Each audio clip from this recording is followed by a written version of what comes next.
Hello friends, अस्सलाम वालेकुम। मैं हूं आपका दोस्त हाफिज़ तारिक मेडिसिन वाला। फ्रेंड्स, कुछ दिन पहले मेरी ओपीडी में एक पेशेंट आया। She was A 52 year old female. उसने आते ही बोला कि डॉक्टर साहब, कल मेरे घर में एक बीपी अपैरेटस आया, तो मैंने अपना बीपी चेक किया, तो उसमें ऊपर वाली रीडिंग जो थी 160 थी और नीचे वाली रीडिंग जो थी 100 थी। मैंने दोबारा चेक किया तो दोबारा भी सेम रीडिंग आ गई। तो फिर मैंने नेक्स्ट डे मॉर्निंग अपना अपना बीपी एक बार फिर चेक किया, तो उसमें ऊपर वाली रीडिंग जो थी 152 थी और नीचे वाली रीडिंग 98 थी। तो उसने पूछा, डॉक्टर साहब क्या मेरा बीपी हाई है? मैंने बोला हाँ, अगर आपकी रीडिंग्स पे भरोसा किया जाए तो 8th जॉइंट नेशनल कमेटी की डेफिनेशन के हिसाब से आप हाइपरटेंसिव हो। फिर मैंने बोला कि 8th जॉइंट नेशनल कमेटी के हिसाब से अगर किसी इंडिविजुअल का दो ओकेजन्स पे ऊपर वाली रीडिंग, जिसको हम सिस्टोलिक बीपी बोलते हैं, 140 से 140 से ज़्यादा हो, या नीचे वाली रीडिंग जिसको हम डायस्टोलिक बीपी बोलते हैं 90 या 90 से ज़्यादा हो, तो वो हाइपरटेंसिव है। तो इस हिसाब से, इस डेफिनेशन के हिसाब से आप हाइपरटेंसिव हो और आपको हाइपरटेंसिव अपना मैनेज करना चाहिए। उसने बोला कि डॉक्टर साहब, लेकिन मुझे कोई सिम्टम नहीं है बीपी को लेके, ना मेरा हेडेक है, ना मेरा नेक पेन है, ना चेस्ट पेन है, ना डिजीनेस है, तो मेरा बीपी हाई कैसे हो सकता है? तो मैंने उसको बोला कि यही तो बीपी है। हाइपरटेंशन का टिपिकल फीचर यही है कि ये एसिम्टोमेटिक होता है, ये विदाउट सिम्टम्स होता है, ये साइलेंट होता है, इसका कोई सिम्टम नहीं होता। पेशेंट को हम किसी ओकेजन पे किसी और सिम्टम को लेके इवेलुएट करते हैं तो उसका बीपी चेक करते हैं, बीपी हाई आता है। बीपी को लेके मोस्ट ऑफ द टाइम्स उनको कोई सिम्टम नहीं होते, ये इंसिडेंटली हम डिटेक्ट करते हैं कि उनका बीपी हाई आ रहा है।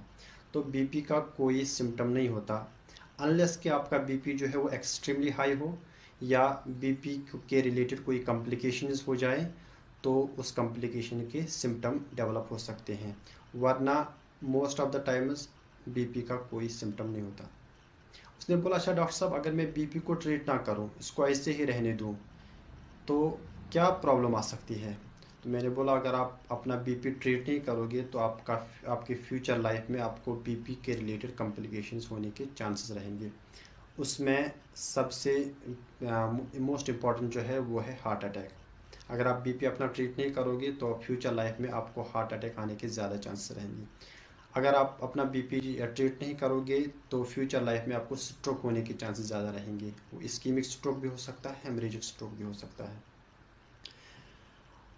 और आपको किडनी रिलेटेड डिजीज़ भी हो सकती है, सीकेडी हो सकता है, आपका विजन जो है वो कंप्रोमाइज़ हो सकता है, आपकी जो पेरिफेरल वेसल्स है वो डैमेज हो सकती है, जिसको हम बोलते हैं पेरिफेरल वेस्कुलर डिजीज़, वो डेवलप हो सकती है। तो ये सुन के वो थोड़ा सीरियस हो गई कि क्या हाइपरटेंशन के इतने ज़्यादा कॉम्प्लिकेशंस हैं? मैंने बोला हाँ, हाइपरटेंशन के इतने ज़्यादा कॉम्प्लिकेशंस हैं और ये सारे कॉम्प्लिकेशन जो है ये लाइफ थ्रेटनिंग है। जब भी ये डेवलप हो जाए उसके बाद इंसान की लाइफ जो है वो कंप्रोमाइज़ हो जाती है।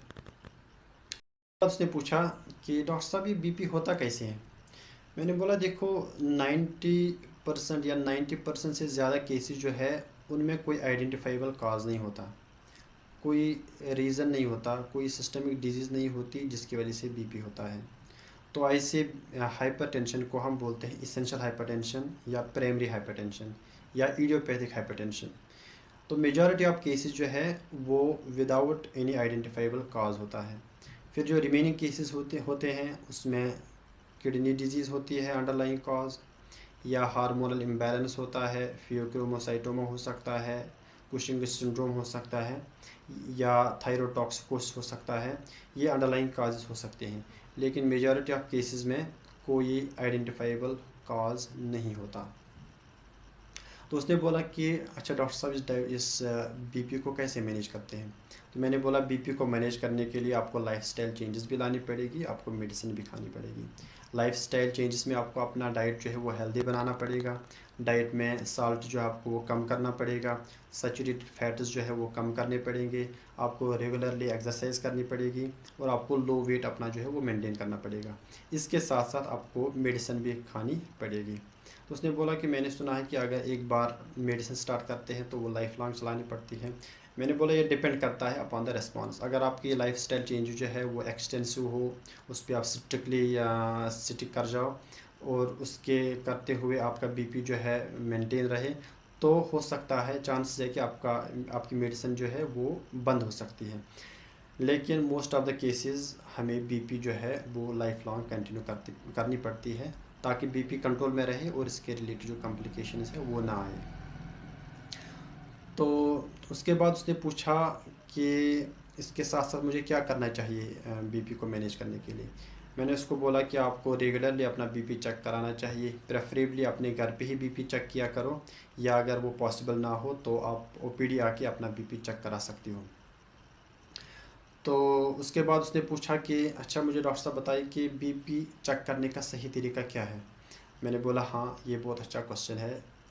आपको जब भी अपना बीपी चेक करना हो तो 5 मिनट आप रिलैक्स हो जाएं, रिलैक्स होकर बैठ जाएं, अपना बैक जो है वो किसी सपोर्ट के साथ रखें, रिलैक्स हो जाएं, और आधे घंटे या आधे घंटे से ज़्यादा तक आप ना कोई एक्सरसाइज करें, ना कैफ़ीन खाएं, ना स्मोकिंग करें, ना अल्कोहल पिएं, और अपनी जो बाजू है जिस पे आपको कफ़ बांधना है वो आपके हार्ट के लेवल पे होनी चाहिए। इसके बाद आप अपना कफ़ बांधे, और अगर आपके पास डिजिटल मॉनिटर है तो उसको प्रेस करके आप अपना बीपी जो है मॉनिटर कर सकती हो।